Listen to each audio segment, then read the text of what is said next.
നാമം വാഴ്ത്തപ്പെടുമാറാകട്ടെ. May the name of the Lord be praised. വീണ്ടും ദൈവവചനമായി ഇവിടെ മധ്യയായിരിക്കാൻ ദൈവം ഒരു സാവകാശം കൂടെ തന്നതിനെ ഓർത്ത് ഞാൻ ദൈവത്തെ സ്തുതിക്കുകയും സ്തോത്രം ചെയ്യുകയും ചെയ്യുന്നു. I praise and thank the Lord for giving me another opportunity to stand before you with the word of God. നമ്മൾ പാടി പ്രതിഫലം തന്നിടുവാൻ യേശുരാജൻ വന്നിടുവാൻ.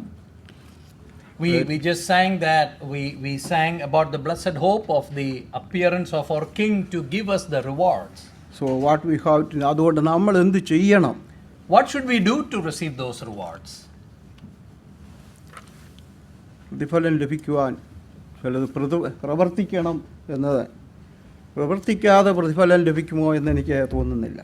I don't think that each of us will receive a reward unless we do deeds that are glorifying God. So അതുകൊണ്ട് കർത്താവിന് വേണ്ടി എന്തെങ്കിലും പ്രവർത്തിക്കുവാൻ ദൈവം നമ്മെ സഹായിക്കട്ടെ, അതിനെ ഉത്സാഹമുള്ളവരാകുവാൻ കർത്താവ് നമ്മെ സഹായിക്കട്ടെ. So may the Lord stir us up, may the Lord encourage us so that we may work confidently to receive the rewards from Him in due time. നാം പാടി കാലം ഇനി അധികമില്ല, നാളുകൾ കഴിയാറായി, അതുകൊണ്ട് ഇനി അധികം നാൾ ഇല്ല എന്ന് നാം വീണ്ടും വീണ്ടും ഓർക്കുകയും പാടുകയും പറയുകയും ചെയ്യുന്നുണ്ട്. എന്നാൽ ആ ബോധ്യം നമ്മുടെ ഉള്ളിലുണ്ടോ എന്നുള്ളതാണ്. We sang and we continuously remember that the appearance of the Lord is very near. We do not have much time, but the question is, are we preparing ourselves for that time?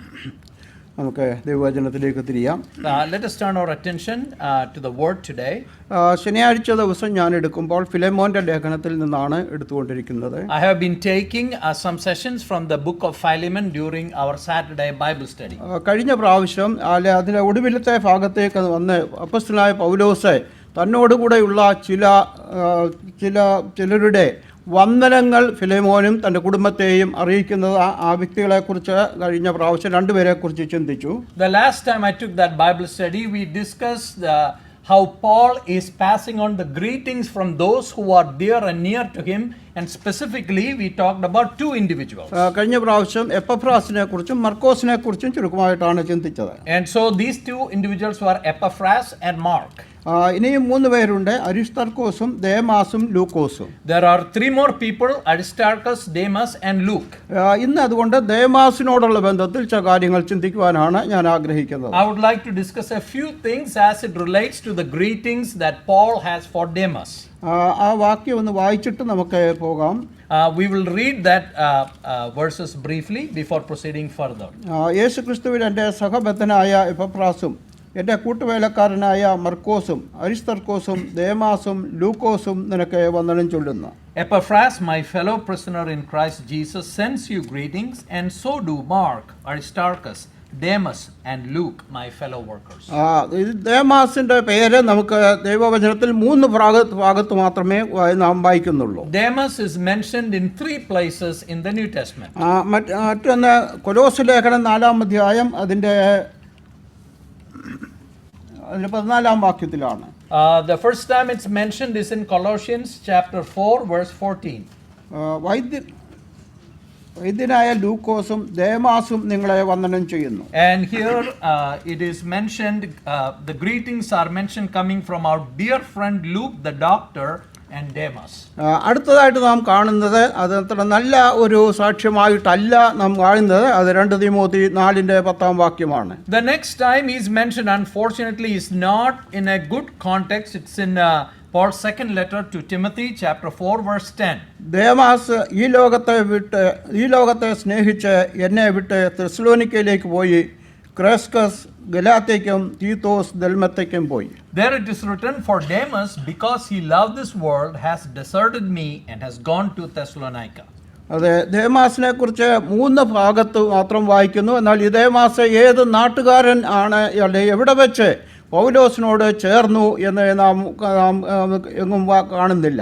Although Demas is mentioned 3 times in the New Testament, we don't have a lot more about his whereabouts or when did Paul meet Demas. എന്നാൽ കൊലോസ് ലേഖനവും Philip ലേഖനവും എഴുതുന്നത് അപ്പോസ്തലനായ പൗലോസിന്റെ ഒന്നാം കാരാഗ്രഹവാസ സമയത്താണ്. As we know that the book of Colossians and Philippians and Philemon is written during the first time Paul was imprisoned. ആ സമയത്ത് അതുകൊണ്ട് ഈ വാക്യങ്ങൾ ഈ ലേഖനങ്ങളിൽ പൗലോസ് ദേമാസിനെ കുറിച്ച് പറയുന്നത് കൊണ്ട് തൻ്റെ ആദ്യത്തെ കാരാഗ്രഹവാസത്തിൽ താൻ തന്നോടുകൂടെ ഉണ്ടായിരുന്നു എന്ന് കാണുവാൻ കഴിയും. So because Demas is mentioned here, we can conclude that this was during Paul's first imprisonment. എന്നാൽ ഇവിടെ നാം വായിച്ച ഭാഗത്ത് തിമോത്തിയോസിനെ എഴുതുന്ന രണ്ടാം ലേഖനം പൗലോസ് അപ്പോസ്തലന്റെ രണ്ടാം കാരാഗ്രഹവാസം ഏതാണ്ട് തൻ്റെ ജീവിതത്തിന്റെ അന്ത്യത്തിലേക്ക് വരുന്ന സമയത്താണ്. Paul's writing his letter to Timothy almost towards the end of his life, probably during his second imprisonment. ഒന്നാം തൻ്റെ കാരാഗ്രഹവാസം എന്ന് നാം അപ്പോസ്തലപ്രവൃത്തി 28-ാം അധ്യായം 30-ാം വാക്യത്തിൽ വായിക്കുന്നത് അത് താൻ കൂലിക്കെടുത്ത ഭവനത്തിൽ വസിക്കുകയായിരുന്നു. In Acts chapter 28 we read the details about where Paul is residing during his just before his first imprisonment. കാരണം ആ സമയത്ത് തനിക്ക് നല്ല അല്പം സ്വാതന്ത്ര്യം ഉണ്ടായിരുന്നു. മറ്റു വരുന്നവരെയൊക്കെ സ്വീകരിക്കുവാനും സുവിശേഷം അറിയിക്കുവാനും പ്രവർത്തിക്കുവാനും ഒക്കെ തനിക്ക് വെളിയിൽ പോകാൻ കഴിഞ്ഞില്ല എങ്കിലും അല്പം സ്വാതന്ത്ര്യമായിട്ട് അവിടെ തനിക്ക് ജീവിക്കുവാനും അത് തന്നെ ശുശ്രൂഷിക്കുവാൻ ചിലരെയൊക്കെ അവിടെ ആക്കുവാനും അല്ലെങ്കിൽ മറ്റുള്ളവർക്ക് ശുശ്രൂഷിക്കാനും ഒക്കെ അവകാശങ്ങൾ ഉണ്ടായിരുന്നു. Although Paul had certain restrictions in his mobility and freedom, he had enough freedom to welcome the brothers and to show hospitality to them. ആ സമയത്താണ് ഈ ദേമാസ് പൗലോസിനോട് കൂടെ ഉണ്ടായിരുന്നത്. That was the time when Demas started associating with Paul. ഈ Demas കൊലോസ്യയിലുള്ള വ്യക്തി അല്ല എന്ന് നമുക്ക് കാണുവാൻ കഴിയും. We know that Demas is not from Colossae. കാരണം എപ്പഫ്രാസിന്റെ കാര്യത്തെക്കുറിച്ച് പറയുമ്പോൾ നിങ്ങളിൽ ഒരുവനായ എപ്പഫ്രാസ് എന്ന് പറയും. എന്നാൽ ദേമാസിനെ കുറിച്ച് ആ നിലയിൽ കാണുന്നില്ല. Because when Paul is talking about Epaphras, he tells that he is one among you, indicating that Epaphras is from Colossae, but Demas is not described in like manner. അതുകൊണ്ട് താൻ കൊലോസ്യയിലുള്ള വ്യക്തി അല്ല എങ്കിലും അവർക്ക് അറിവുള്ള വ്യക്തി ആയിരിക്കാം. അതുകൊണ്ടാണ് തന്റെ വന്ദനം അറിയിക്കുന്നത് എന്ന് നമുക്ക് ന്യായമായിട്ട് ചിന്തിക്കാം. Even though Demas is not from Colossae, we get the impression that people in Colossae knew who Demas was. എന്നാൽ ഒന്നാം കാരാഗ്രഹവാസത്ത് പൗലോസിന് അല്പം സ്വാതന്ത്ര്യം ഉണ്ടായിരുന്നു എന്ന് നാം ഓർത്തു. As I mentioned briefly ago, during his first period of imprisonment, Paul had some freedom. എന്നാൽ രണ്ടാം കാരാഗ്രഹവാസം ആ നിലയിലെ അത്ര സ്വാതന്ത്ര്യകരമായ ഒരു അനുഭവമല്ലായിരുന്നു. But when he was imprisoned for a second time, there were a lot more restrictions put on his freedom. കാരണം വളരെ പ്രയാസത്തിലൂടെ കടന്നുപോയ സമയമായിരുന്നു എന്ന് ന്യായമായിട്ട് നമുക്ക് ചിന്തിക്കാം. As a result, we can summarize that because there were a lot more restrictions put on him, it must have been a very difficult time for Paul. തനിക്ക് പുതയ്ക്കുവാനൊരു പുതപ്പ് പോലും ഇല്ലായിരുന്നു എന്ന് ന്യായമായിട്ട് ചിന്തിക്കാം. കാരണം തിമോത്തിയോസിനോട് പറയുന്നുണ്ട്, നീ വരുമ്പോൾ ഞാൻ വെച്ചിരിക്കുന്ന പുതപ്പ് കൂടെ കൊണ്ടുവരണം എന്ന് പറയുന്നത് കൊണ്ട് ആ നിലയിൽ അതുപോലെ തനിക്ക് റെസ്ട്രിക്ഷൻ ഉണ്ടായിരുന്നു എന്ന് മനസ്സിലാക്കുവാൻ കഴിയും. When Paul asked Timothy to bring his blanket, we can conclude that his imprisonment was so severe that he did not even have access to a blanket.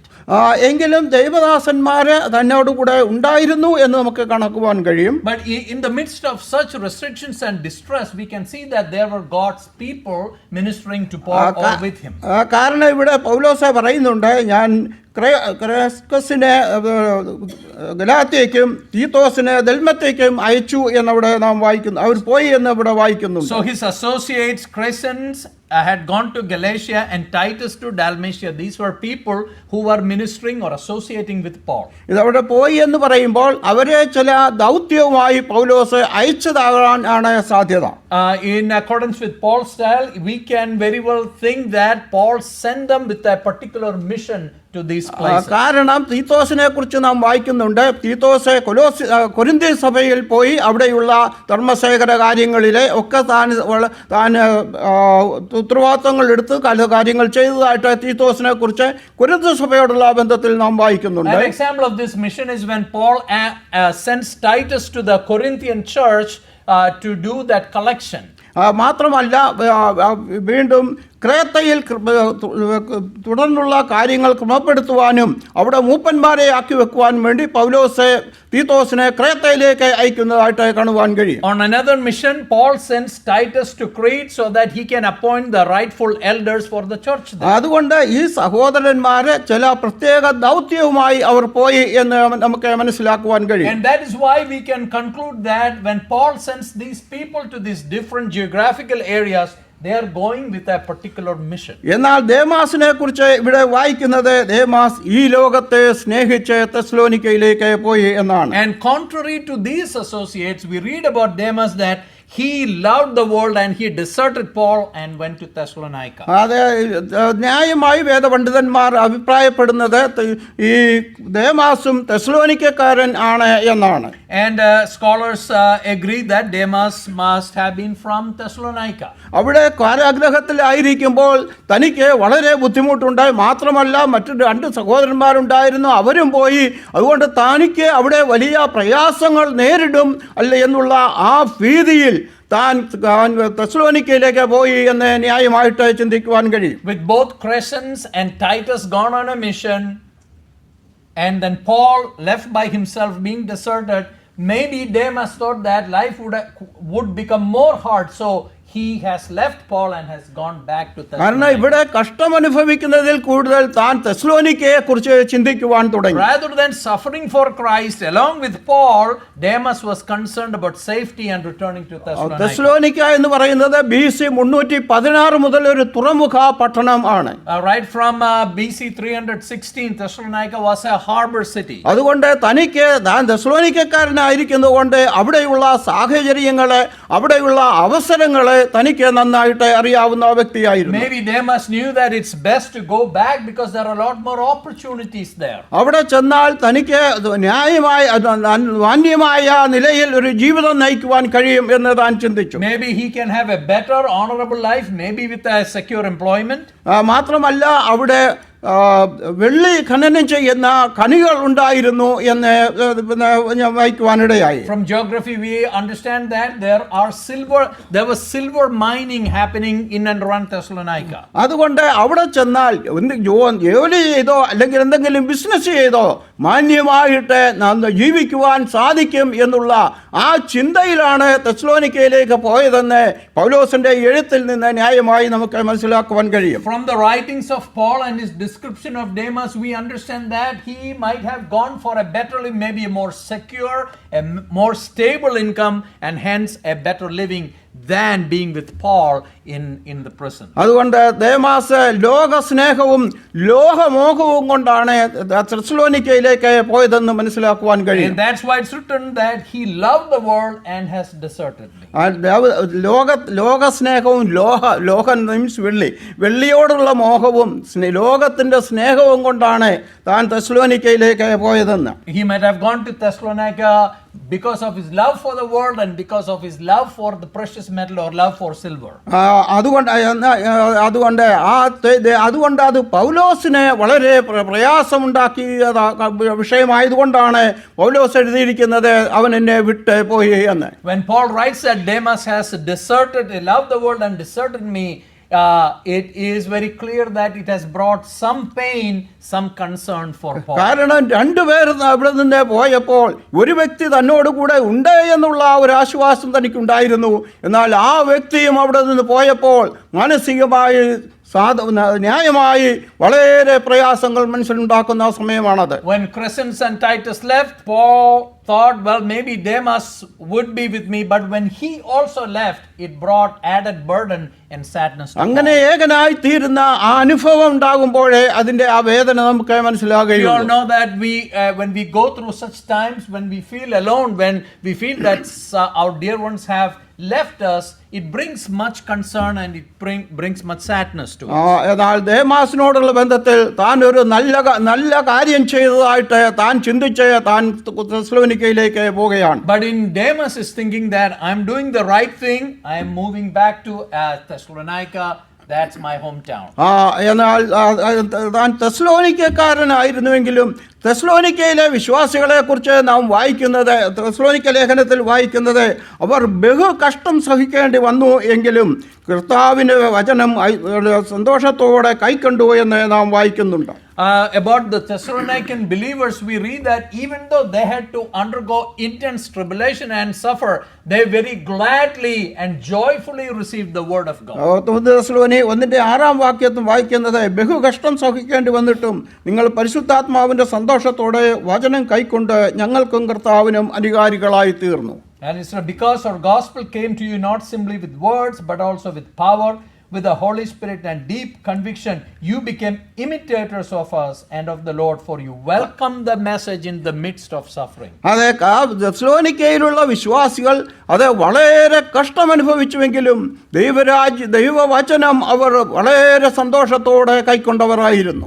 Amidst all the sufferings and trials, when the word of God came to them, the people, the believers in Thessalonica, received it with much joy. അതിന്റെ 3 വാക്യത്തിൽ വായിക്കുന്നത്, അവരുടെ വിശ്വാസത്തിന്റെ വേലയും സ്നേഹ പ്രയത്നവും കർത്താവിന്റെ യേശുക്രിസ്തുവിലുള്ള അവരുടെ പ്രത്യാശയുടെ സ്ഥിരതയെയും കുറിച്ച് പൗലോസ് അപ്പോസ്തലൻ എഴുതുന്നുണ്ട്. The Thessalonican believers, their work was produced by faith, their labor prompted by love, and their endurance inspired by hope in the Lord Jesus Christ. ഈ പ്രയാസ സമയത്ത് അല്ലെങ്കിൽ കഷ്ടത, ബഹു കഷ്ടതയായിട്ടും അവരുടെ വിശ്വാസത്തിന് യാതൊരു വ്യത്യാസം വന്നില്ല. മാത്രമല്ല, വിശ്വാസത്തിന്റെ വേല അവർ ചെയ്തുകൊണ്ടേയിരുന്നു. Even in the midst of severe suffering, they continued their labor in the Lord. അതുകൊണ്ട് അന്യോന്യം സ്നേഹിച്ച സ്നേഹ പ്രയത്നം അവർ കാണിച്ചുകൊണ്ടേയിരുന്നു. They loved through their mutual love. They continued to work and labor for the Lord. മാത്രമല്ല, കർത്താവായ യേശുക്രിസ്തുവിന്റെ വീണ്ടും വരവിന്റെ പ്രത്യാശയിൽ അവർ ഉറച്ചു നിന്നു എന്ന് കാണുവാൻ കഴിയും. Additionally, on top of their labor prompted by love, they put their great hope in the appearance of the Lord Jesus Christ. മാത്രമല്ല, പിന്നെ നമ്മൾ 3-ാം അധ്യായത്തിലേക്ക് പോകുമ്പോൾ പൗലോസ് അപ്പോസ്തലനോട് പറയുന്നുണ്ട്, അത് 2-ാം അധ്യായത്തിൽ പറയുന്നുണ്ട്, ഞങ്ങൾ യെരൂശലേമിലുള്ളവർ യഹൂദയിലുള്ളവർ യഹൂദന്മാരാൽ കഷ്ടം അനുഭവിച്ചതുപോലെ നിങ്ങളും സ്വജാതികളിൽ നിന്ന് കഷ്ടം അനുഭവിച്ചു എന്ന് പറയുന്നുണ്ട്. Just like the early Christians in Jerusalem, they experienced severe persecution from their own people. It is written that the people in Thessalonica also received much trouble and persecution from their own people. ഈ കഷ്ടവും പ്രയാസങ്ങളൊക്കെ പൗലോസ് അറിഞ്ഞിട്ട് അവർ വിശ്വാസത്തിൽ നിന്ന് മാറിപ്പോകുമോ എന്നുള്ള ഭീതി പൗലോസിന് ഉണ്ടായിരുന്നു. When he heard and saw all the struggles that the Thessalonican believers were undergoing, Paul even wondered, would they give up on their faith? അതുകൊണ്ട് തീമോഥെയോസിനെ അവരുടെ മധ്യത്തിലേക്ക് അയക്കുകയാണ്, അവരെ ധൈര്യപ്പെടുത്തുവാനും ബലപ്പെടുത്തുവാനും വിശ്വാസത്തിൽ സ്ഥിരതപ്പെടുത്തുവാനും വേണ്ടി. To encourage them and to strengthen them in the midst of suffering, Paul sends Timothy to Thessalonica. അവിടെ 5-ാം വാക്യം, ഇത് നിമിത്തം എനിക്ക് ഒട്ടും സഹിച്ചുകൂടാഞ്ഞിട്ട് പരീക്ഷകൻ നിങ്ങളെ പരീക്ഷിച്ചുവോ, ഞങ്ങളുടെ പ്രയത്നം വെറുതെ ആയിപ്പോയോ എന്ന് ഭയപ്പെട്ട് ഞാൻ നിങ്ങളുടെ വിശ്വാസത്തിന്റെ വസ്തുത അറിയേണ്ടതിനെ ആളയച്ചു എന്ന് വായിക്കുന്നുണ്ട്. In chapter 3 verse 5 is reason that when Paul says, I could stand it no longer, so I sent to find out about your faith. I was afraid that in some way that the tempter had tempted you and that our labors might have been in vain. അതെ, അത്രമാത്രം പരീക്ഷ, അവർ പിന്മാറി പോകുവാൻ തക്കവണ്ണമുള്ള പരീക്ഷ അവർ സഹിച്ചിട്ടും അവർ ആ വിശ്വാസത്തിൽ നിലനിന്നു എന്ന് കാണുവാൻ കഴിയുന്നു. In spite of extreme temptation, a temptation that could have deviated them from the faith in the Lord Jesus Christ, they endured and they showed so much resilience in faith. തെസ്സലോനിക്കയിലുള്ള വിശ്വാസികൾ ആ നിലയിൽ ഉള്ളവർ, ആ വിശ്വാസത്തിൽ സ്ഥിരത ഉള്ളവർ ആയിരുന്നു എന്ന് കാണുവാൻ കഴിയും. Thus we see that the Thessalonican believers were very stable and strong in their faith. എന്നാൽ ഇവിടെ ഈ ദേമാസിനെ കുറിച്ച് നാം വായിക്കുന്നത്, പ്രയാസങ്ങൾ വന്നപ്പോൾ താൻ ലോകത്തെ സ്നേഹിച്ച് വിട്ട് പോകുന്നതായിട്ടാണ്. On the contrary to people in his hometown, Demas, when he saw that troubles are coming his way, he left Paul and he departed from there. അതിൽ നിന്ന് ഒരു കാര്യം നമുക്ക് മനസ്സിലാക്കുവാൻ കഴിയും, ഒരാൾക്ക് എത്രമാത്രം ആത്മീയൻ ആകുവാൻ ആഗ്രഹിക്കുന്നുവോ അത്രത്തോളം ആത്മീയൻ ആകുവാൻ സാധിക്കും. One thing we can understand from this scenario is that if a person wants to grow spiritually, there is no limit for his spiritual growth. He can continue to grow. എത്രമാത്രം ആകുവാൻ ആ വ്യക്തി ആഗ്രഹിക്കുന്നുവോ അത്രത്തോളം ആകുവാൻ കഴിയും. To the extent to the degree to which a person wants to grow spiritually, the person can reach that spiritual maturity. അത് ആഗ്രഹിച്ചിട്ട് സാധിക്കുന്നില്ല എന്ന് പറയുവാൻ ആർക്കും കഴിയുകയില്ല. None of us can say that I had such desire to grow spiritually but I never could. കാരണം ഞാൻ ഇത്രത്തോളം ആത്മീയനായിരിക്കുന്നുവോ, ഞാൻ അത്രേ ആഗ്രഹിച്ചിട്ടുള്ളൂ എന്നുള്ളതാണ് അതിന്റെ സത്യം. It also means that I am in this particular spiritual level of maturity because this level is proportionate to the desire that I have for spiritual growth. ഇന്ന് പല സ്ഥലങ്ങളിലും അല്ലെങ്കിൽ സഭകളിലും നമുക്ക് കാണുവാൻ കഴിയും, ദൈവമക്കൾ രക്ഷിക്കപ്പെട്ടവരെ സ്നാനപ്പെട്ട് സഭാ കൂട്ടായ്മയിലുള്ള വ്യക്തികൾ. In many churches we can see today that those who are born again and baptized and who are in active fellowship with the local church, അവർ ദിവസവും ദൈവവചനം വായിക്കാത്തവരാണ്. We find that they do not read the word of God and meditate on it daily. ദിവസവും ആ നിലയിൽ പ്രാർത്ഥിക്കാത്തവരാണ്. Or they are not maintaining a daily consistent prayer life. അതെ, ഓരോ വ്യക്തിയുടെയും ജീവിതത്തിൽ ദൈവവചന പാരായണ വായനയും ധ്യാനവും ആവശ്യമാണ്. How important it is the daily reading, meditation on the word of God and a daily prayer life. നിരന്തരമായിട്ട് ദൈവസന്നിധിയിൽ പ്രാർത്ഥനയ്ക്ക് ഇരിക്കേണ്ടത് ആവശ്യമാണ്. We have to sit continuously, consistently before the Lord in prayer. അതെ, കുടുംബ പ്രാർത്ഥന മാത്രം പോരാ. Not only just family prayer. വ്യക്തിപരമായിട്ട് ദൈവസന്നിധി ഇരുന്നെങ്കിൽ മാത്രമേ വാസ്തവത്തിൽ നമുക്ക് ആത്മീയമായി വളരുവാൻ കഴിയൂ. If we want to grow spiritually, we have to individually, personally be at the feet of the Lord, asking for spiritual blessings in prayer. പലപ്പോഴും കുടുംബമായി താമസിക്കുന്നവർക്ക് അതിനുള്ള ബുദ്ധിമുട്ടുകൾ, പരിമിതികൾ ഉണ്ട് എന്നുള്ളത് നമുക്ക് മനസ്സിലാക്കുവാൻ കഴിയുന്നതാണ്. We understand the reality of when families are living together, sometimes this consistency might be missed. എങ്കിലും അതിനുവേണ്ടി സമയം ചെലവഴിച്ചുവെങ്കിൽ മാത്രമേ നമുക്ക് ആത്മീയമായി വളരുവാൻ കഴിയുകയുള്ളൂ. But somehow we have to find time for a time of family prayer, individually prayer, because only then we can grow spiritually. എന്നാൽ ഇന്ന് നമുക്ക് കാണുവാൻ കഴിയുന്നതിനുള്ള സാവകാശങ്ങൾ ഇഷ്ടം പോലെ ഉണ്ടായിട്ടും അതിനുവേണ്ടി സമയം ചെലവഴിക്കാത്ത ദൈവമക്കളെ നമുക്ക് കാണുവാൻ കഴിയും. We live in a context, in a world with we have lot more access to resources that can help us, that can propel us in our spiritual growth, and yet sadly it is not happening today. അതുകൊണ്ട് ശരിയായ ആത്മീയരായിട്ട് ജീവിക്കാൻ കഴിയാതെ പൗലോസ് കൊരിന്തിലെ വിശ്വാസികളോട് പറയുന്ന പോലെ നിങ്ങൾ ജഡീകന്മാരായി പോകുന്ന അവസ്ഥ സഭയിൽ കാണുവാൻ കഴിയും. And what happens unfortunately is that just like Paul reminds the Corinthian believers, we live in this world just like as people of the world. അതുകൊണ്ട് ദൈവവചന വായനയും ധ്യാനവും പ്രാർത്ഥനയും ഓരോ വ്യക്തി ജീവിതങ്ങളിലും ഉണ്ടാകട്ടെ എന്ന് ഞാൻ ആഗ്രഹിക്കുകയും പ്രാർത്ഥിക്കുകയും ചെയ്യുന്നു. My desire and prayer is that the daily reading and meditating on the word of God, a daily prayer life becomes an integral part of our life. അടുത്തതായിട്ട് നാം വായിക്കുന്നത് ദേമാസ് ഈ ലോകത്തെ സ്നേഹിച്ചു എന്നാണ് മലയാളത്തിൽ വായിക്കുന്നത്. Next thing that's written about Demas in that 2 Timothy is that he loved this world.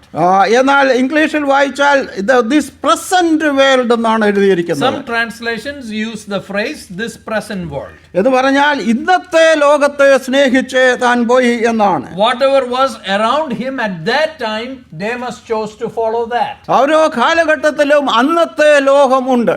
In each time, in each context, there is a world that is around us, and that world offers a lot more to us. ഇന്ന് ഒന്നാം നൂറ്റാണ്ടിലെ ലോകം അല്ല ഇന്നത്തെ ലോകം. We know that the day and times that we live today is very different from the first century.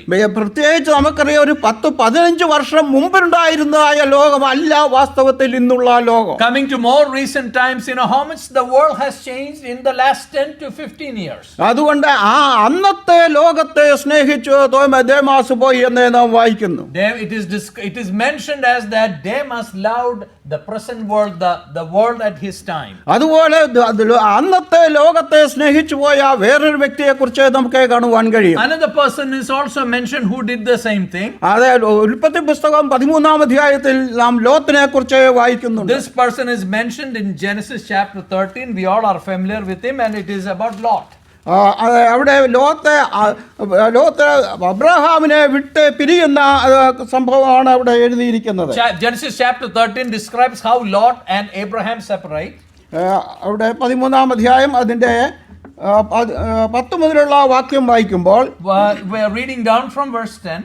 അപ്പോൾ Lot നോക്കി യോർദാൻ അരികെയുള്ള പ്രദേശമൊക്കെയും നീരോട്ടമുള്ളതെന്ന് കണ്ട് യഹോവ സോദോമിനെയും ഗോമോറയെയും നശിപ്പിക്കുന്നതിന് മുമ്പേ അത് യഹോവയുടെ തോട്ടം പോലെയും സോവാർ വരെ മിസ്രയീം ദേശം പോലെയും ആയിരുന്നു. ലോത്ത് യോർദാൻ അരികെയുള്ള പ്രദേശമൊക്കെയും തിരഞ്ഞെടുത്തു. ഇങ്ങനെ ലോത്ത് കിഴക്കോട്ട് യാത്രയായി. അവർ തമ്മിൽ പിരിഞ്ഞു. അബ്രഹാം കനാൻദേശത്ത് പാർത്തു. ലോത്ത് ആ ദേശത്തിലെ പട്ടണങ്ങളിൽ പാർത്ത് സോദോം വരെ കൂടാരം നീക്കിയടിച്ചു. സോദോം നിവാസികൾ ദുഷ്ടന്മാരും യഹോവയുടെ മുമ്പാകെ മഹാപാപികളും ആയിരുന്നു. Reading from verse 10 down, we see how Lot makes a choice. He chooses the best part geographically in spite of the wickedness of the people in Sodom. That's the area that Lot chose to live. അതെ, സോദോമിനെ കുറിച്ച് ഇവിടെ പറയുന്നത് അത് യഹോവയുടെ തോട്ടം പോലെയും മിസ്രയീം ദേശം പോലെയും ആയിരുന്നു എന്ന്. The Sodom was just like the garden of God. It was like the Egyptian place. It was such a great beautiful place. അന്നത്തെ ലോത്തിന്റെ കാലത്തെ ഏറ്റവും സുന്ദരമായ സ്ഥലം എന്ന് നമുക്ക് പറയുവാൻ കഴിയും. We probably can describe it as the best place during the time of Lot. ആ ദേശത്തെ സ്നേഹിച്ച് ലോത്ത് അങ്ങോട്ട് പോവുകയാണ്. When Lot looked around and he saw how attractive, how great this place was, and so he chose that place. അതെ, അവിടെ ആദ്യം വായിക്കുന്നത് അവൻ പട്ടണങ്ങളിൽ പാർത്ത് കൂടാരം നീക്കി അടിച്ചു എന്നാണ് വായിക്കുന്നത്. He was living in these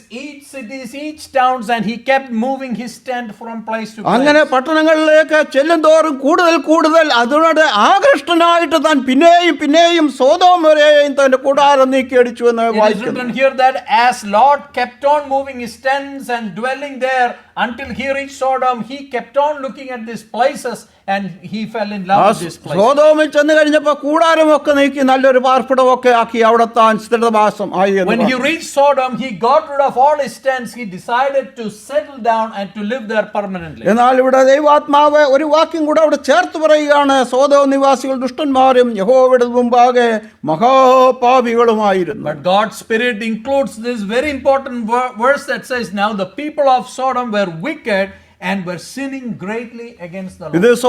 Lot ഇത് അറിഞ്ഞിട്ടും അവരുടെ മധ്യത്തിൽ തന്നെ താമസിക്കുകയാണ്. In spite of knowing this fact about the wickedness of Sodom, Lot decided to make Sodom his permanent home. കാരണം ആ ദേശം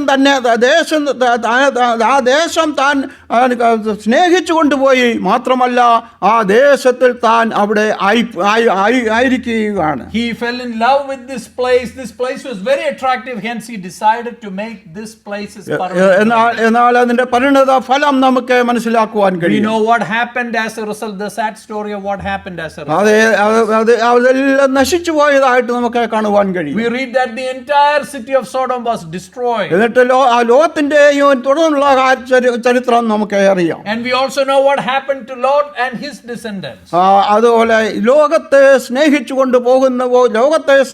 പോകുമ്പോൾ അതിനുള്ളതായ പരിണത ഫലം നാം അനുഭവിക്കേണ്ടി വരും. It is very true that if we continue to love the world or the things of the world, then what awaits us is severe consequences. എന്നാൽ അബ്രഹാമിനെ കുറിച്ച് അതിന്റെ 18-ാം വാക്യത്തിൽ വായിക്കുന്നു. അപ്പോൾ അബ്രഹാം കൂടാരം നീക്കി ഹെബ്രോനിൽ മമ്രയുടെ തോപ്പിൽ വന്ന് പാർത്തു. അവിടെ യഹോവയ്ക്ക് ഒരു യാഗപീഠം പണിതു. Contrary to Lot, in verse 18 it's written that so Abraham he went to live near the great trees of Mamre at Hebron, where he pitched his tents. There he built an altar to the Lord. അവിടെ Hebron എന്ന് പറഞ്ഞാൽ കൂട്ടായ്മ എന്നുള്ളതാണ്. Hebron, the place of fellowship. അതെ, ദൈവമായുള്ള കൂട്ടായ്മയിൽ ദൈവമായുള്ള ആരാധന അവിടെ യാഗപീഠം പണിത് യഹോവയെ ആരാധിച്ചുകൊണ്ട് ജീവിക്കുന്ന ഒരു Abraham. At Hebron, Abraham settles down there and he builds an altar and he worships the Lord. അതെ, ലോകത്തെ സ്നേഹിച്ച് സോദോമിലേക്ക് പോയ ലോത്തും ദൈവത്തെ സ്നേഹിച്ച് ദൈവത്തോട് കൂടെ ജീവിക്കുന്ന Abraham. On the one hand, we see Lot who loved Sodom and eventually got destroyed. And on the other hand, we see Abraham who loved the Lord, pitched his tent, built an altar, and decided to settle there. അതുകൊണ്ട് നമ്മോടുള്ള ബന്ധത്തിൽ നാം ഏത് തിരഞ്ഞെടുക്കും എന്ന് നാം ചിന്തിക്കേണ്ടത് In ആവശ്യമാണ്. application to our lives, it's very important for us to discern and make the right decision. Which one will we choose? അതുകൊണ്ട് ആ തീരുമാനം നാം എടുക്കുക.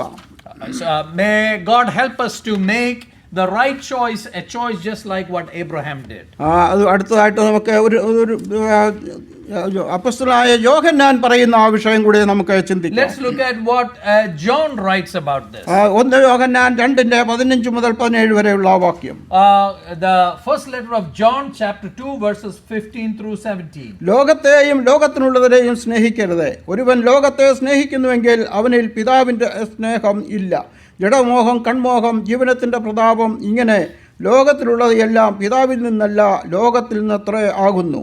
ലോകവും അതിൻ്റെ മോഹം ഒഴിഞ്ഞു പോകും, ദൈവേഷ്ടം ചെയ്യുന്നവനോ എന്നേക്കും ഇരിക്കുന്നു. In these verses we see a clear warning, a caution, a sign, an alarm is sounded to not to love the world, because the one who loves the world is unable to love the Father. അതെ, അതുകൊണ്ട് ലോകത്തെയും ലോകത്തിനുള്ളതിനെയും സ്നേഹിക്കരുത്. Do not love the world or the things of the world. ഇന്ന് നമ്മോട് ഓരോരുത്തരോടും ചോദിച്ചാൽ നാം ആത്മാർത്ഥമായിട്ട് പറയും, ഞാൻ ലോകത്തെ സ്നേഹിക്കുന്നില്ല എന്ന്. If we ask ourselves, can we honestly, genuinely say that we do not love the world? അതിനൊരു ടെസ്റ്റ് ഞാൻ പറയാം. Let me give you a test. Here's a way how to test that.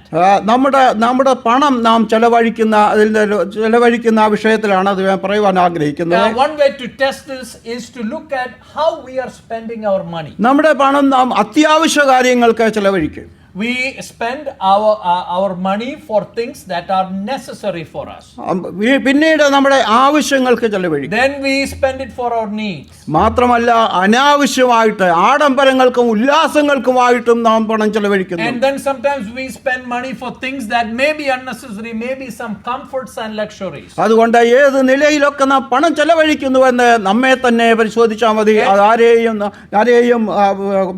ആരോടും വിരൽ ചൂണ്ടുവാൻ ഞാൻ ആഗ്രഹിക്കുന്നില്ല. I'm not pointing my fingers at anyone specifically, but if we look at how we spend our money, where our money goes, that is a good test to see if we are. അതെ, അനാവശ്യമായി പണം ചെലവഴിക്കുന്നുവെങ്കിൽ വാസ്തവത്തിൽ അത് ലോകസ്നേഹം അല്ലയോ എന്ന് ഞാൻ ചോദിക്കുകയാണ്. If we are spending our money aimlessly on unnecessary things, isn't that part of loving the world? ദൈവം നമുക്ക് പണം തന്നിട്ടുണ്ട്, നമ്മുടെ സ്വതന്ത്രമായിട്ട് നമുക്കത് ഉപയോഗിക്കുവാൻ കഴിയും. God has blessed us, God has given us the money, and we have the freedom to use our money. എന്നാൽ നമുക്ക് ലഭിക്കുന്നതിനൊക്കെ ഒരു കണക്ക് കൊടുക്കേണ്ട ഒരു ദിവസമുണ്ട് എന്നുള്ളത് സത്യമാണ്. But whatever God has given to us, a day is coming when we will have to give an account for it. 62 സങ്കീർത്തനത്തിന്റെ 10-ാം വാക്യത്തിൽ വായിക്കുന്നു, സമ്പത്ത് വർദ്ധിച്ചാൽ അതിൽ മനസ്സ് വെക്കരുത്. In Psalm 62 verse 10 reads that, do not trust in extortion or put vain hope in stolen goods, though your riches increase, do not set your heart on them. സമ്പത്ത് വർദ്ധിച്ചാൽ അതിൽ മനസ്സ് വെക്കരുത്. Even when if our riches increase, the psalmist says that do not set our heart. അതിന് നല്ലൊരു മാതൃകയാണ് Abraham. That Abraham is a great example. കാരണം അബ്രഹാമിനെ കുറിച്ച് പറയുന്നത് അവൻ മഹാസമ്പന്നനായിരുന്നു എന്നാണ് എലിയാസർ പറയുന്നത്. We read about Abraham, it's described that he was a man of great wealth. അവൻ അത്രമാത്രം സമ്പത്തുണ്ടെങ്കിലും താൻ കൂടാരത്തിൽ വസിച്ചുകൊണ്ടാണ് ജീവിച്ചത്. In spite of having access to such great wealth, Abraham continued to live in tents. അതിനെക്കുറിച്ച് നാം എബ്രായ ലേഖനത്തിൽ വായിക്കുന്നത് ദൈവം ശില്പിയായി നിർമ്മിച്ചതും അടിസ്ഥാനമുള്ള ഒരു നഗരത്തെ നോക്കി താൻ പാർത്തു. In the book of Hebrews we read that Abraham was looking forward to that city where God was its architect. താൻ ഒരിക്കലും ലോക സമ്പത്തിലേക്ക് താൻ കണ്ണുവെച്ചതായിട്ട് നാം വായിക്കുന്നില്ല. We never read that anywhere that Abraham's heart was set on the riches of this world. നാം Daniel പ്രവചനത്തിൽ നിന്ന് നെബൂഖദ്നേസറിനെ കുറിച്ച് വായിച്ചു. ഇതെല്ലാം എന്റെ കൈകൾ, എന്റെ പ്രതാപമല്ലയോ ഇതൊക്കെ ഉണ്ടാക്കിയത് എന്ന് നെബൂഖദ്നേസർ ചിന്തിച്ചതായിട്ട് നാം വായിച്ചു. We remember the incident of Nebuchadnezzar, who was walking in his portico and saying that my hands have made all of this belongs to me. എന്നാൽ അബ്രഹാം ഒരിക്കലും അങ്ങനെ ചിന്തിച്ചില്ല. ആ സമ്പത്തിനെ കുറിച്ച് അബ്രഹാമിന് സമ്പന്നനാൻ എലിയാസർ പറയുന്നതല്ലാതെ ഇവിടെ അബ്രഹാമിന്റെ സമ്പത്തിനെ കുറിച്ച് അബ്രഹാമിന് യാതൊന്നും പറയുവാനുണ്ടായിരുന്നില്ല. Except from this description of Abraham's wealth by Eliezer, there is nothing that is written or of Abraham's words or thoughts that, oh, I have access to such great wealth. തന്റെ സമ്പത്ത് സ്വർഗത്തിലാണ്, കർത്താവാണ് തന്റെ സമ്പത്ത് എന്ന് പാട്ടുകാരൻ പറയുന്ന പോലെ എന്റെ സമ്പത്തെന്ന് ചൊല്ലുവാൻ യേശു മാത്രം എന്ന് പറയുന്നത് പോലെ അത് തന്നെ ആയിരുന്നു അബ്രഹാമിന്റെയും ചിന്ത. Just like Sadhu Kochunjubadeshi wrote that my wealth, my true wealth is the Lord and I am looking forward to that, and that's exactly what Abraham did. അതെ, ആ നിലയിൽ നമ്മുടെയും സമ്പത്തിനോടുള്ള ബന്ധത്തിൽ നമ്മുടെയും ചിന്ത അതായിരിക്കട്ടെ. May our thoughts and may our aspirations as it relates to the wealth be similar to that of Abraham. ലോകസ്നേഹം കൂടുമ്പോൾ ദൈവസ്നേഹം കുറയും. When the love for the world increases, the love for the Lord decreases. ലോകത്തെയും ദൈവത്തെയും ഒരേപോലെ സ്നേഹിച്ചുകൊണ്ട് പോകുവാൻ നമുക്ക് കഴിയുകയില്ല. We are never able to love the world and love God at the same time. അതെ, ലോകസ്നേഹം കൂടുമ്പോൾ ദൈവസ്നേഹം കുറയുമെന്നുള്ളത് വാസ്തവമാണ്. It is the reality that as our love for the world and riches and things of the world increases, the love for the Lord and things of the Lord will decrease. അതുകൊണ്ട് ദൈവത്തെ സ്നേഹിച്ച് കർത്താവിനെ മാനിച്ച് ജീവിക്കുവാൻ ദൈവം നമ്മെ സഹായിക്കട്ടെ. So may the Lord help us to live lives by honoring God even with our riches. അതുകൊണ്ട് അത് മാത്രമല്ല, അതിന്റെ 16-ാം വാക്യത്തിൽ വായിക്കുന്നത് ലോകവതിന്റെ മോഹം ഒഴിഞ്ഞു പോകും, ലോകവും ജഡമോഹം, കൺമോഹം, ജീവനത്തിന്റെ പ്രതാപം ഇതൊക്കെയും പിതാവിൽ നിന്നല്ല ലോകത്തിൽ നിന്നാണ്.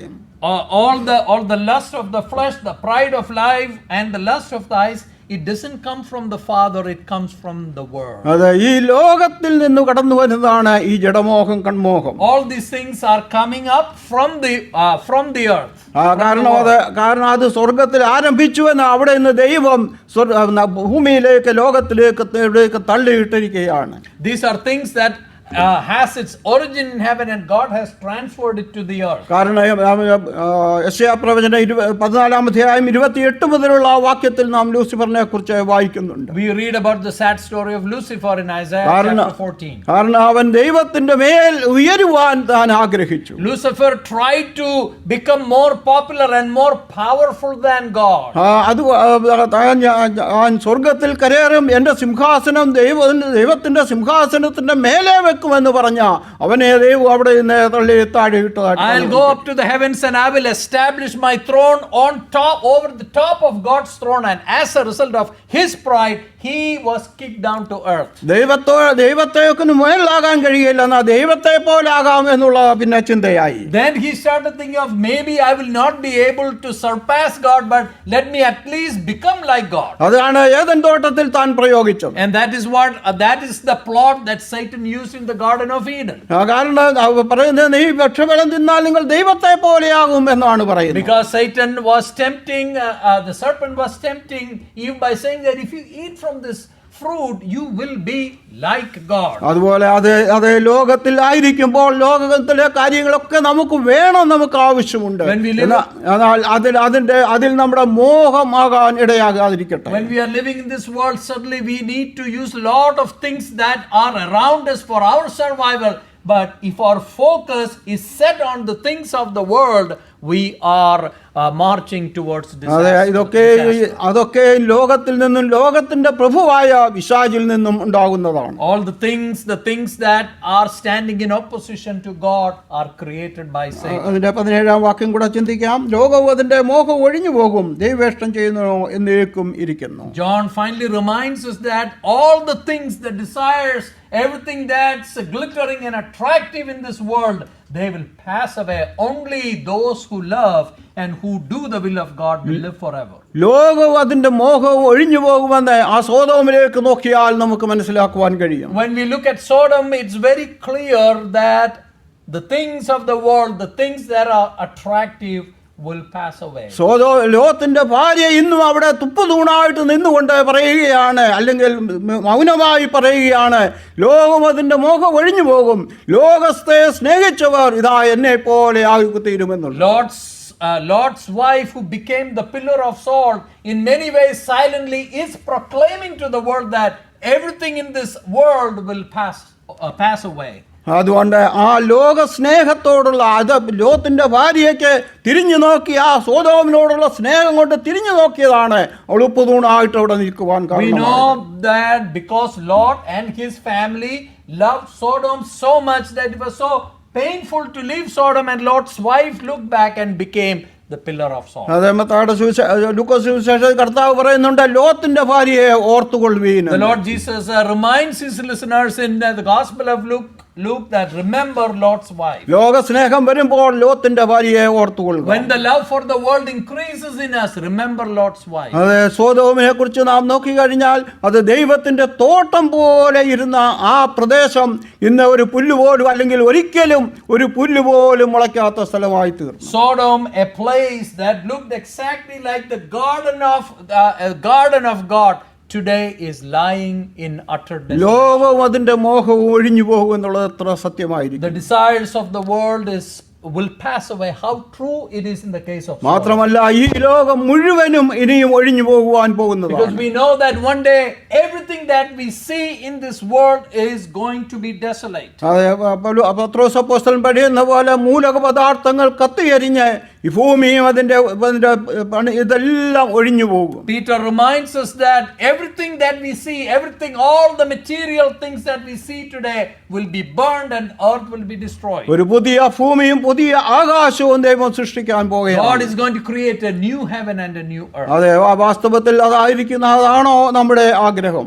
And that is our desire and that is our hope as well. അതെ, ദൈവേഷ്ടം ചെയ്യുന്നവൻ എന്നേക്കും ഇരിക്കുന്നു. But the one who does the will of the Lord will live forever. കർത്താവായ യേശുക്രിസ്തു യോഹന്നാന്റെ സുവിശേഷം 6-ാം അധ്യായം 40-ാം വാക്യത്തിൽ പറഞ്ഞു, പിതാവിനെ നോക്കിക്കൊണ്ട്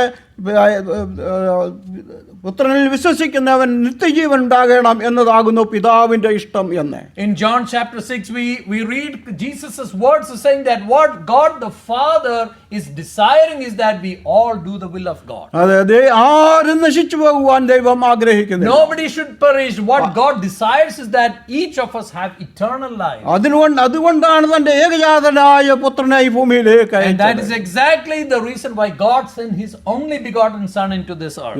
ഏകജാതനായ പുത്രൻ വിശ്വസിക്കുന്ന ഏവനും നശിച്ചു പോകാതെ നിത്യജീവൻ പ്രാപിക്കേണ്ടതിന് ദൈവം അവനെ നൽകുവാൻ തക്കവണ്ണം ലോകത്തെ സ്നേഹിച്ചു. Any person who believes in the Lord, God so loved the entire world that he gave his only begotten son, that whoever believes can become inheritors of this eternal life. എല്ലാവരും നിത്യജീവൻ അവകാശികളായി തീരും.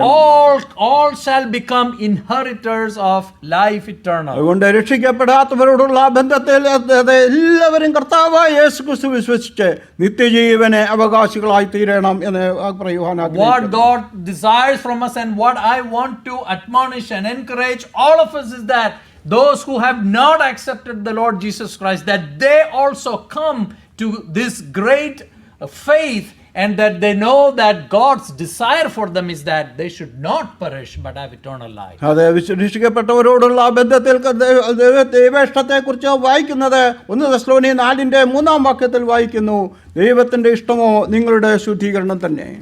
But for us who have accepted Christ and who are believers, God's will and desire for us that we will live lives of sanctification and purity. പിന്നെ 1 തെസ്സലോനിയർ 5:15 മുതലുള്ള വാക്യത്തിൽ വായിക്കുന്നത് ആ ഒരു ദൈവേഷ്ടം എന്നുള്ളത് 18-ാം വാക്യത്തിലാണ് വായിക്കുന്നതെങ്കിലും അത് 15 മുതലുള്ള ഒരു സെന്റൻസ് തന്നെയാണ്. In 1 Thessalonians chapter 1 starting verse 15 describes chapter 5:15.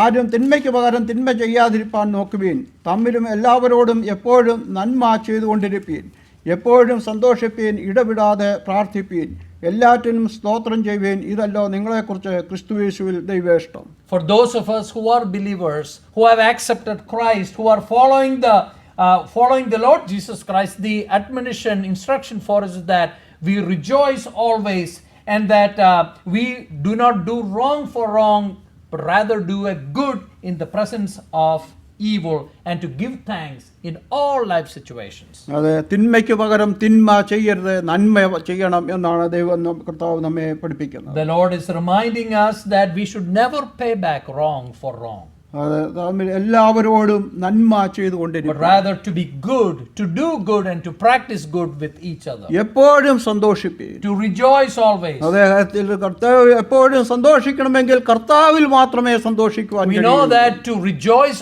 always, we can do that only if we are in the Lord. ലോകത്തിൽ ചിലപ്പോൾ ചില നല്ല സമയങ്ങളൊക്കെ വരുമ്പോൾ മാത്രമേ സന്തോഷിക്കാൻ കഴിയൂ. If we are pursuing the things of the world, sure, there are certain times when we can rejoice, but only in the Lord we can rejoice always. എന്നാൽ ആ സന്തോഷം പെട്ടെന്ന് തീർന്നു പോകുന്നതാണ്. The joy and the happiness we gain from this world is temporary, it does not last long. എന്നാൽ കർത്താവിലുള്ള ആ സന്തോഷം അത് എപ്പോഴും കൂടെ ഇരിക്കുന്നതാണ്. ഫിലിപ്പി ലേഖനത്തിൽ പൗലോസ് അപ്പോസ്തലൻ വീണ്ടും വീണ്ടും ദൈവമക്കളെ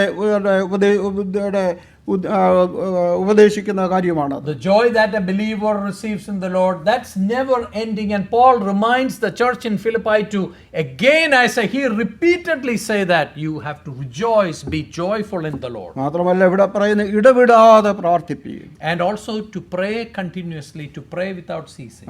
അതുപോലെ ഇവിടെ എല്ലാറ്റിനും സ്തോത്രം ചെയ്യുവീൻ, ഇതല്ലോ നിങ്ങളെക്കുറിച്ച് ക്രിസ്തുയേശുവിൽ ദൈവേഷ്ടം. Give thanks to the Lord for everything, because this is what God wills for you in Christ Jesus. അതെ, കർത്താവ് ഇവിടെ ദൈവേഷ്ടം ചെയ്യുന്നവനോ എന്നേക്കും ഇരിക്കുന്നു എന്ന് ഇവിടെ അപ്പോസ്തലൻ ഓർപ്പിച്ചു. Paul has reminded us that John reminded us that the one who does the will of the Lord lives forever. അത് അപ്പോസ്തലനായ പൗലോസിനോടുള്ള ബന്ധത്തിൽ നോക്കുമ്പോൾ ഫിലിപ്പി ലേഖനം 3-ാം അധ്യായത്തിൽ വായിക്കുന്നത് എനിക്ക് ലാഭമായിരുന്നൊക്കെ ഞാൻ ഛേദമെന്ന് എണ്ണുന്നു എന്ന്. Paul writes again to the church in Philippi that all the things that once I counted as my wealth and my gain, right now I treat them all as rubbish. അതെ, തനിക്ക് ഒരു യഹൂദൻ എന്ന നിലയിൽ തനിക്ക് എല്ലാ നിലയിലും പുകഴുവാനുണ്ടായിരുന്നു എന്ന് താൻ അവിടെ പറയുന്നു. He says that as a Jew there were lot of things that he was entitled to. കാരണം പറയുന്നത് ന്യായപ്രമാണം സംബന്ധിച്ച് ഞാൻ അനന്യൻ, ഞാൻ ബ്ലെയിംലെസ്, എനിക്ക് ന്യായപ്രമാണം സംബന്ധിച്ച് യാതൊരു കുറ്റവും ഇല്ല എന്ന് താൻ അവിടെ പറയുകയാണ്. Nobody could point their fingers at Paul and say that hey, you broke the law. He was so perfect in obeying the law. എന്നാൽ താൻ പറയുന്നത് ഇതെല്ലാം ഞാൻ ഛേദമെന്ന് എണ്ണുന്നു. But Paul says that for the sake of Christ I consider all this as garbage. ക്രിസ്തുയേശുവിനെ കുറിച്ചുള്ള പരിജ്ഞാന നിമിത്തം പിന്നെയും പറയുന്നു ഛേദമെന്ന് എണ്ണുന്നു. None of these things can come even close into that great knowledge of the Lord Jesus. പിന്നെയും പറയുന്നുണ്ട് ഇതെല്ലാം ചവറ എന്ന് എണ്ണുന്നു. And he continues to say that I treat all this as garbage. അതെ, ഈ ലോകത്തിന്റെ മോഹം ഒഴിഞ്ഞു പോകും, ഇതെല്ലാം വെറും ചവർ മാത്രമാണ്. Paul knew very clearly that all what is around him, all his entitlements, all this will pass away one day. എന്നാൽ ദൈവേഷ്ടം ചെയ്യുന്നവൻ എന്തേക്കും ഇരിക്കുന്നു. But the one who does the will of the Lord will live forever. നാം ഈ ലോകത്തിൽ എന്ത് ചെയ്യുന്നു എന്നുള്ളത് നിത്യത മുഴുവൻ നാം അനുഭവിക്കുക. Whatever we do in this world, let us be mindful of that. It has eternal consequences. നാം ഇവിടെ കർത്താവിന്റെ സന്നിധിയിലായിരിക്കുമ്പോൾ എന്തെങ്കിലും കൊണ്ടുപോകാൻ നമുക്ക് സാധിക്കുമോ? When we are in the presence of there is nothing we can take away from this world with us. അതൊക്കെ എന്നാൽ കർത്താവിന്റെ മുമ്പാകെ കൊണ്ടുപോകാൻ എന്തെങ്കിലും നമ്മുടെ കയ്യിലുണ്ടോ? But instead, when we go into the presence of the Lord, what are we going to take with us? അതെ, അതിനുവേണ്ടി പദം പാടിയതുപോലെ പ്രതിഫലം തന്നിടുവാൻ യേശുരാജൻ വന്നിടുവാൻ നീ കാലം അധികമില്ല, ഏറ്റവും വേഗം അവൻ വരാൻ പോകുന്നു. അതുകൊണ്ട് ആ പ്രതിഫലത്തിന് വേണ്ടി നമുക്ക് നോക്കി പാർക്കാം. Because the appearance of the great king is very close, and let us prepare ourselves and live lives honoring and pleasing to you, so that we will receive our reward. ദേമാസിനെ പോലെ ലോകത്തെ സ്നേഹിച്ച് തെസ്സലോനിക്കയിലേക്ക് പോകാതിരിക്കാം. Let us not be like Demas, who loved the world and went back to his city. ലോത്തിനെ പോലെ ലോകത്തെ സ്നേഹിച്ച് സോദോമിലേക്ക് പോകാതിരിക്കാം. Let us not be like Lot, who went so Sodom and got attracted there, but then resulted in utter desolation. അബ്രാഹാമിനെ പോലെ ഹെബ്രോനിൽ ദൈവിക കൂട്ടായ്മയിലായിരുന്നു പോലെ അബ്രാഹാമിന്റെ പുത്രനായ ദാവീദിന്റെ പുത്രനായ യേശു ക്രിസ്തുവിന്റെ കൂട്ടായ്മയിൽ നമുക്ക് ജീവിക്കാം. Just like Abraham went to Hebron and built an altar and worshipped Lord, let us continue to worship our Lord Jesus Christ. ലോകത്തിലുള്ളതെല്ലാം ക്ഷണികവും താൽക്കാലികവും. All the things in the world are temporary. അതെ, കാണുന്നത് ക്ഷണികം, കാണുന്നത് താൽക്കാലികം, കാണാത്തതോ നിത്യം എന്ന് നാം 2 കൊരിന്ത്യർ 4:18 All the things we see are temporary, the things that are unseen are eternal. അതുകൊണ്ട് ഈ ലോകത്തെ സ്നേഹിക്കാതെ ദൈവത്തെ സ്നേഹിച്ച് ജീവിപ്പാൻ ദൈവം നമ്മെ സഹായിക്കട്ടെ. May the Lord help us not to love the world or the things of the world, rather to honor and love the Lord Jesus Christ. ഒരു കാര്യം കൂടെ പറയുവാൻ ആഗ്രഹിക്കുകയാണ്. Let me mention one more thing. ഇന്ന് നമുക്ക് ലോകത്തിന്റെ ഏത് ഭാഗത്ത് പോകണമെങ്കിലും എങ്ങും നാം പോകേണ്ട ആവശ്യമില്ല. Today, if we want to go to any part of the world, actually we don't physically have to go there. ഇന്ന് നമ്മുടെ കയ്യിലിരിക്കുന്ന ഈ ചെറിയ ഫോണ് അല്ലെങ്കിൽ പോക്കറ്റിൽ കിടക്കുന്ന ഈ ഫോൺ മതി ലോകത്തിന്റെ ഏത് ഭാഗത്ത് എന്തിനു വേണ്ടി കടന്നു പോകുവാൻ. Through our smartphones that we carry with us, we can go to any part of the world virtually. എന്നാൽ അത് ഏത് നിലയിൽ നാം ഉപയോഗിക്കുന്നു എന്നത് വളരെ ശ്രദ്ധിക്കേണ്ട കാര്യമാണ്. We have to be extra judicious and cautious in how we use our device. അതിൽ നല്ല ആത്മീയമായ സന്ദേശങ്ങൾ അതിൽ ലഭിക്കുന്നുണ്ട്. There are a lot more spiritual resources and messages that come through our phone. അതിൽ അത് ശ്രദ്ധിക്കുവാൻ, അത് കേൾക്കുവാൻ, അങ്ങനെ ആത്മീയമായി അത് മുഖാന്തരം നാം പുഷ്ടിപ്പെടുവാൻ അല്ലെ അനുഗ്രഹം പ്രാപിക്കുവാൻ ഇടയാക്കി. Let us use our phones or smartphones and all our electronic devices so that we might grow spiritually by accessing these right resources. വചനങ്ങളാൽ ദൈവം നമ്മെ അനുഗ്രഹിക്കുവാൻ. May the Lord help us with these words.